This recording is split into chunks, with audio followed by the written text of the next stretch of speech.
Fresh property মানেই গরিবের আপনজন। সস্তা জমির সেরা সন্ধান আমরাই দিয়ে থাকি। চলুন তেমনই এক সস্তার জমি দেখাই। এটি বাঁকুড়া জেলার গঙ্গাজলঘাটি ব্লক। এখানে প্রধানমন্ত্রী সড়ক যোজনা রাস্তার পাশেই পাবেন কম বেশি 373 শতক জমি। রয়েছে 20 ফুটের চওড়া রোড।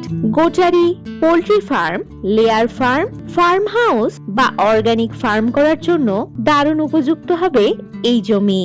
পিচ রাস্তা বরাবর এই জমির ফ্রন্ট পাবেন কম বেশি 140 ফুট। কম বেশি 3 কিলোমিটার দূরেই পাবেন লক্ষণপুর বাজার, এটিএম, স্কুল ইত্যাদি। এই জমি থেকে ছাতনা রেলওয়ে স্টেশন পেয়ে যাচ্ছেন কম বেশি 16 কিলোমিটার দূরত্বে। এই জমি থেকে শুশুনিয়া পাহাড় পেয়ে যাচ্ছেন কম বেশি 8 কিলোমিটার দূরত্বে। এই জমির দাম জানতে এখনই হোয়াটসঅ্যাপ করুন 9073145145 এই নাম্বারে।